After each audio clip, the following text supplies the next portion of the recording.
નમસ્કાર, આપ જોઈ રહ્યા છો ન્યૂઝ 18 ગુજરાતી. હું છું આપની સાથે દીપા શર્મા. દેશમાં ચોમાસાની સુસ્તી યથાવત છે. 24 કલાકમાં માત્ર 2 સ્થળે ભારે વરસાદ વરસ્યો. કોલકાતા રત્નાગીરીમાં જ સારો વરસાદ નોંધાયો છે. અડધા દેશમાં ચોમાસું બેઠું છે, પરંતુ સ્થિતિ મંદ યથાવત છે. સાર્વત્રિક વરસાદના અભાવથી ચિંતાજનક માહોલ જોવા મળી રહ્યો છે. ગુજરાતમાંથી વરસાદ ગાયબ હોય એવી સ્થિતિ છે. ચોમાસું બેઠા બાદ પણ વરસાદ નહિવત છે. 48 કલાકમાં માત્ર 23 તાલુકાઓમાં વરસાદ ખાબક્યો. 48 કલાકમાં માત્ર 8 તાલુકાઓમાં નોંધપાત્ર વરસાદ નોંધાયો છે. દિન પ્રતિદિન ખેડૂતોની ચિંતા વધી રહી છે. હવે ચિંતા ઘટાડી શકે એમ નથી. છૂટો છવાયો વરસાદ જે વરસી રહ્યો છે તેનાથી ખેડૂતોને સંતોષ થાય તેવી સ્થિતિ પણ નથી સર્જાઈ. અમારા સંવાદદાતા લખમણ પતાત જોડાઈ ગયા છે વધુ જાણકારી સાથે. લખમણ, ચોમાસું હજુ પણ સુસ્ત સ્થિતિમાં, આગામી સમયમાં કેવા પ્રકારની આગાહી? જી બિલકુલ દીપા, કારણ કે હાલ ચિંતાજનક સ્થિતિ એટલા માટે છે કે ગુજરાતમાં ચોમાસાનું થઈ ગયા બાદ પણ જે રીતે વરસાદની ગતિવિધિ છે તે ખૂબ જ ઓછી જોવા મળી રહી છે. જે સાર્વત્રિક વરસાદની અપેક્ષાઓ રાખવામાં આવતી હોય છે ચોમાસું બેઠા બાદ, એ પ્રકારનો સાર્વત્રિક વરસાદ આખા રાજ્યમાં ક્યાંય જોવા નથી મળ્યો. ના માત્ર ગુજરાત પરંતુ ભારતમાં, જે અડધા ભારતમાં અત્યાર સુધીમાં ચોમાસું બેસી ગયું છે, પરંતુ ભારતમાં પણ જે સાર્વત્રિક વરસાદ હોવો જોઈએ, જે ભારે વરસાદ વ્યાપક પ્રમાણમાં હોવો જોઈએ, એટલો વરસાદ નથી પડી રહ્યો. આખા દેશની વાત કરીએ તો માત્ર કોલકાતા અને રત્નાગીરી, આ બે વિસ્તારો એવા છે, બે જિલ્લાઓ એવા છે કે જ્યાં ભારે વરસાદ નોંધાયો છે. આ ઉપરાંત ગુજરાતની વાત કરીએ તો ગુજરાતમાં છેલ્લા 48 કલાકમાં માત્ર ને માત્ર 23 તાલુકામાં વરસાદ નોંધાયો છે, અને એમાંથી પણ જે નોંધપાત્ર વરસાદ કહી શકાય, આપણે અડધા ઇંચથી વધુ વરસાદની વાત કરીએ તો એવા માત્ર 8 જિલ્લાઓ છે, 8 તાલુકાઓ છે. મતલબ કે ગુજરાતમાં ચોમાસું બેઠા બાદ પણ જે વરસાદની ગતિવિધિ છે અતિશય મંદ છે, અને એનું કારણ માનવામાં આવી રહ્યું છે કે હજુ પણ જે ખાડી દેશો તરફથી આવતા જે સૂકા પવનો છે એનું જોર રાજ્યમાં વધુ છે, અને એના કારણે તે ચોમાસાના પવનોને સેટ થવા નથી દેતા. અને જ્યાં સુધી ચોમાસાના નૈઋત્યના પવનો સેટ નહીં થાય ત્યાં સુધી રાજ્યમાં ચોમાસું બરાબર જામે એવી સ્થિતિ હાલ જોવા નથી મળી રહી. હવામાન વિભાગ તરફથી પણ જે આગામી 6-7 દિવસની જે આગાહી કરવામાં આવી છે એમાં પણ છૂટાછવાયા વરસાદની જ આગાહી કરવામાં આવી છે. ક્યાંય ભારે કે અતિભારે વરસાદની કોઈ સંભાવના નથી. એટલા માટે જ ખેડૂતોની ચિંતા વધી ગઈ છે, કેમ કે હવે જૂન મહિનો પૂર્ણ થવામાં છે. આ છેલ્લું અઠવાડિયું ચાલી રહ્યું છે અને ત્યારબાદ જુલાઈ આવી જશે, એટલે વાવેતરમાં પણ મોડું થઈ રહ્યું છે. એટલે સ્વાભાવિક વસ્તુ છે કે ખેડૂતોની ચિંતા વધી ગઈ છે, અને તેઓ પ્રાર્થના કરી રહ્યા છે કે ઝડપથી વરસાદ આવે અને તેઓ પોતાના ખેતી કામમાં જોતરાય. દીપા, આભાર લખમણ જાણકારી આપવા માટે. વલસાડ જિલ્લામાં આજે પણ વરસાદી માહોલ જોવા મળી રહ્યો છે. વાપી તાલુકામાં વરસાદી માહોલ છવાયો છે. ચણોદ, ચલા, અજીતનગર, ડાભેલ ગેટ વિસ્તારમાં વરસાદ ખાબક્યો. વાપી શહેર અને આસપાસના વિસ્તારોમાં પણ વરસાદી ઝાપટા નોંધાયા. વાતાવરણમાં ઠંડકનો અહેસાસ થયો. ખેડૂતોની ખુશી પણ જોવા મળી રહી છે. ખેડૂતોમાં ખુશી પ્રસરી છે. હજુ પણ ધોધમાર વરસાદની આશા ખેડૂતો રાખીને બેઠા છે, અને તેમને આશા છે કે ચોમાસું જલ્દી સુસ્તી છોડશે અને પોતાની તીવ્રતા વધારશે. વાપી શહેરમાં વરસાદ વરસ્યો છે. ગ્રામ્ય વિસ્તારોમાં પણ વરસાદી માહોલ જોવા મળ્યો છે. હાલ ચોમાસું નબળી સ્થિતિમાં જોવા મળી રહ્યું છે, જેથી સૌરાષ્ટ્રના અનેક ડેમના તળિયા દેખાવા લાગ્યા છે. રાજકોટ સિંચાઈ વિભાગ અંતર્ગત આવતા રાજકોટ, મોરબી, જામનગર અને દ્વારકા જિલ્લાના અનેક જળાશયોમાં 10% કે તેથી ઓછું પાણી બચ્યું છે તેવું સામે આવ્યું. રાજકોટ સિંચાઈ વિભાગ અંતર્ગત આવતા રાજકોટ જિલ્લાના 27 જળાશયોમાંથી 11 જળાશય એવા છે કે જેમાં પાણી 10% કે તેથી ઓછું છે. મોરબી જિલ્લાના 10 ડેમમાંથી 2 ડેમમાં 10% કે તેથી ઓછું પાણી ઉપલબ્ધ છે. જામનગર જિલ્લાના 21 ડેમમાંથી 8 ડેમમાં 10% કે તેથી ઓછું પાણી ઉપલબ્ધ છે. રાજકોટ સિંચાઈ વિભાગ અંતર્ગત આવતા દેવભૂમિ, દ્વારકા જિલ્લાના 11 ડેમમાંથી 8 ડેમમાં 10% કે તેથી ઓછું પાણી ઉપલબ્ધ છે, જે ચિંતાજનક સ્થિતિ કહી શકાય. ડેમ જોઈએ તો રાજકોટ જિલ્લાના ડેમોમાં સરેરાશ 24% જેટલું પાણી ભરેલું છે. સુરેન્દ્રનગર જિલ્લાના ડેમોમાં સરેરાશ 23% જેટલું પાણી ભરેલું છે. દેવભૂમિ, દ્વારકામાં સૌથી ઓછું પાણી 2.85% જેટલા જળાશયની ટકાવારી છે. જામનગરમાં 12% જેટલું પાણી ભરેલું છે, અને સુરેન્દ્રનગરમાં 27% જેટલું પાણી ભરેલું છે. આપણે અહીંયાથી 5 જિલ્લાઓના બધા 83 ડેમોનો ફ્લડ કંટ્રોલ રૂમ ચલાવતા હોઈએ છીએ. 83 ડેમોમાં જો કોઈ પણ ડેમ ઓવરફ્લો થવાનો હોય, 70% 80% ભરાવાનો, તો વોર્નિંગ મેસેજ અહીંયાથી કાઢતા હોઈએ છીએ. અહીંયાથી ગાંધીનગર દર 2 કલાકે આપણે ડેટા મોકલતા હોઈએ છીએ. એક તરફ ચોમાસું મોડું આવ્યું અને બીજી તરફ જળ સંકટના ચિંતાજનક આંકડાઓ પણ સામે આવ્યા, જ્યાં રાજ્યના 206 જળાશયોમાં હવે માત્ર 36.51% જેટલો જ પાણીનો જથ્થો બચ્યો છે, જે જુલાઈ માસના અંત સુધી માંડ ચાલે તેમ છે. ગત વર્ષે આ જ સમયે પાણીનું પ્રમાણ 41.22% હતું, જે દર્શાવે છે કે આ વર્ષે સ્થિતિ વધુ વિકટ છે.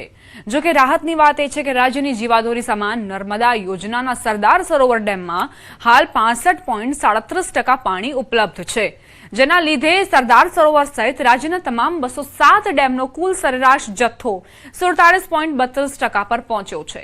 છતાં આગામી દિવસોમાં જો વરસાદ ખેંચાશે તો પાણીની કટોકટી વધુ ઘેરી બની શકે છે.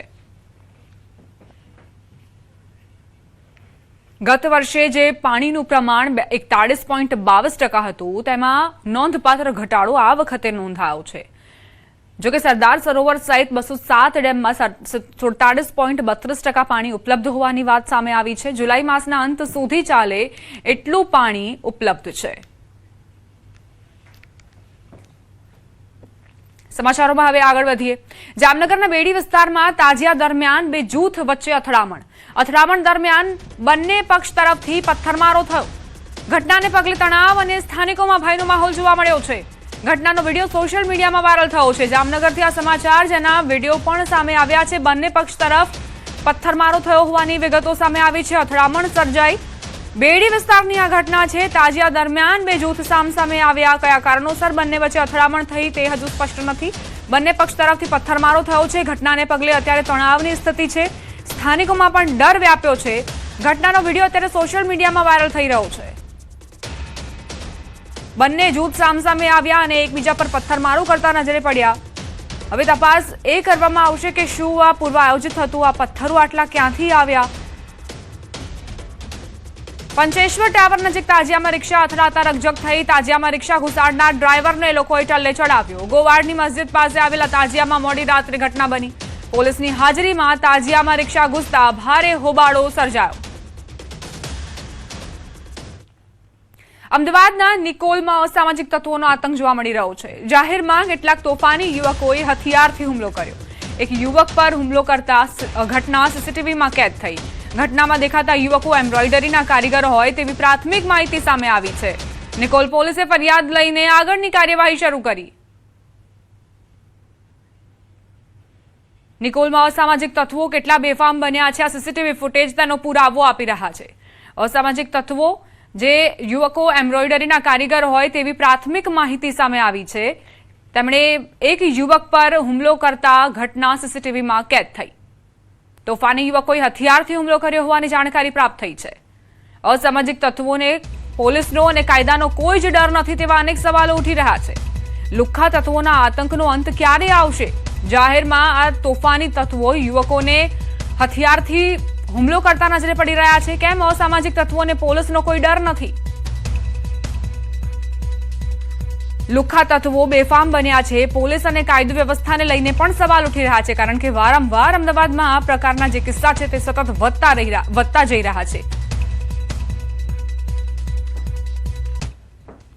અમદાવાદ જિલ્લા અદાલતના ન્યાયાધીશ સામે વકીલોએ બાયો ચડાવી છે. 139 થી વધુ વકીલોએ ડિસ્ટ્રિક્ટ એન્ડ સેશન્સ જજ વિરુદ્ધ પત્ર લખ્યો. મુખ્ય ડિસ્ટ્રિક્ટ જજ KM સોજિત્રાને પત્ર લખ્યો. જજના વર્તન દ્વારા કોર્ટની ગરિમા ન જળવાતી હોવાનો આરોપ મૂક્યો. જજ MK ઉપાધ્યાય વારંવાર વકીલો અને પક્ષકારો સાથે તોછડું વર્તન કરતા હોવાનો પત્રમાં આરોપ મુકાયો છે. ઉલટ તપાસ અને અન્ય પ્રક્રિયાઓ વચ્ચે વારંવાર હેરાનગતિ પણ કરતા હોવાના આરોપ. ખુલ્લી કોર્ટ હોવા છતાં સાક્ષી તપાસ દરમિયાન કોર્ટના દરવાજા લોક કરતા હોવાનો વકીલોનો આરોપ. જજ MK ઉપાધ્યાય શંકાશીલ સ્વભાવના હોવાની વાત વકીલોએ કરી. જો વર્તનમાં સુધારો નહીં આવે તો ગાંધી ચિંધ્યા માર્ગે વકીલો આંદોલન કરશે તેવી ચીમકી ઉચ્ચારી છે.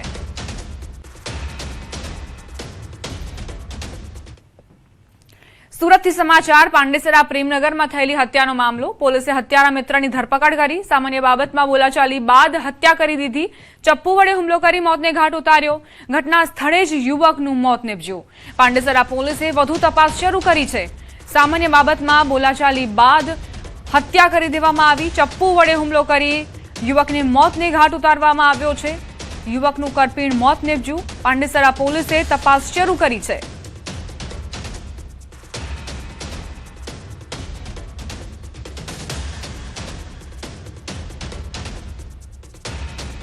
मेरे भाई को फ़ोन किया कि तू मेरे को लेने के लिए आ जाना ये टाइम पे। वो बोला ठीक है भाई। तो उधर उनकी कुछ भेदभाव हो गए, उधर तैयब गली में खाना खा रहे थे तो सनी यादव ने चाकू निकाला, उधर कुछ उनकी मगजमारी हो गई। तो मेरा भाई बोला तू हर समय ये सब करता है, ये क्यों करता है? बोले मेरे को नहीं जानता है। तो वो वहाँ से निकल गया। तो गुस्से में वो प्रेमनगर, मेरा भाई प्रेमनगर में आया तो गुस्से में उसने प्रेमनगर में आके चाकू मार दिया उधर। મહોરમને લઈ સુરત શહેર પોલીસ એલર્ટ મોડમાં આવી ગઈ છે। પોલીસ કમિશનર અનુપમસિંહ ગેહલોતના નેતૃત્વમાં શહેરના વિવિધ વિસ્તારોમાં ફૂટ પેટ્રોલિંગ યોજાયું। આ પેટ્રોલિંગમાં અધિક પોલીસ કમિશનર સહિત ક્રાઇમ બ્રાન્ચ તથા સ્થાનિક પોલીસની ટીમો જોડાઈ હતી। તાજિયા રૂટ પર સુરક્ષા વ્યવસ્થાની સમીક્ષા કરી સંવેદનશીલ વિસ્તારોમાં ખાસ નજર રાખવામાં આવી। કાયદો અને વ્યવસ્થા જળવાઈ રહે તેમજ મહોરમ શાંતિપૂર્ણ વાતાવરણમાં સંપન્ન થાય તે માટે પોલીસ દ્વારા સતત પેટ્રોલિંગ હાથ ધરાયું। સાથે જ નાગરિકોને અફવાઓથી દૂર રહી પોલીસને સહકાર આપવા અપીલ કરવામાં આવી।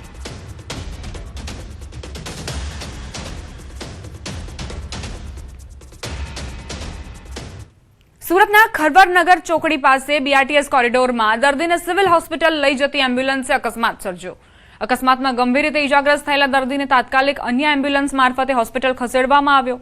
દર્દીના પરિવારજનોએ આરોપ મૂક્યો છે કે એમ્બ્યુલન્સનો ડ્રાઈવર નશાની હાલતમાં હતો। સાથે જ તમામ 108 ડ્રાઈવરોનું નિયમિત આલ્કોહોલ ટેસ્ટિંગ, મેડિકલ ચેકઅપ અને દર્દીઓની સુરક્ષા માટે અનુભવી અને જવાબદાર ડ્રાઈવરોની નિમણૂક કરવાની પણ માંગ ઉઠાવાઈ છે।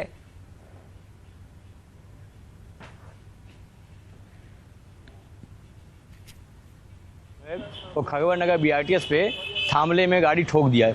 आज 108 ने हमारे घर के हमारे बड़े भाई के सदस्य हैं, बड़े भाई, उनका ऐसा कंडीशन कर दिया कि उनके परिवार एकदम तबाह हो गए। अब इसके लिए स्वास्थ्य मंत्री से हाथ जोड़कर निवेदन है और पुलिस प्रशासन से हमारे साथ न्याय करे।